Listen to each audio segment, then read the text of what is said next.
Evening tea அல்லது காஃபியோடு சாப்பிட நல்ல டேஸ்டான போண்டா ட்ரெடிஷ்னல் முறையில் எப்படி பண்ணுறதுன்னு ஷார்ட்டாக பார்க்கலாமா? இது பண்ணுறதுக்கு ஏதாவது ஒரு கப்பை மெஷர்மெண்ட்டாக எடுத்துக்கோங்க. அந்த கப்பால் 1 கப் அளவு பச்சரிசியும் 1/4 கப் அளவு உளுந்தும் சேர்த்து 2 மணி நேரம் ஊற வச்சுக்கோங்க. நல்லா ஊறினதும் தண்ணியை வடிச்சிட்டு ஒரு மிக்ஸி ஜாரில் ஆட் பண்ணியிருக்கேன். அதில் கொஞ்சமாக மிளகு சேர்த்து கரகரப்பாக அரைச்சிருக்கேன்.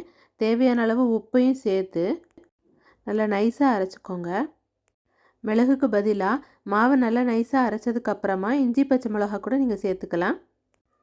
அரைச்ச மாவு இந்த அளவு திக்னஸில் இருக்கணும்.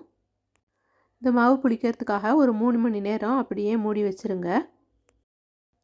3 மணி நேரத்துக்கு அப்புறமா அதில் பொடியாக நறுக்கின வெங்காயம், உங்களுக்கு விருப்பம் இருந்தால் வெஜிடபிள்ஸ் கூட ஆட் பண்ணிக்கலாம்.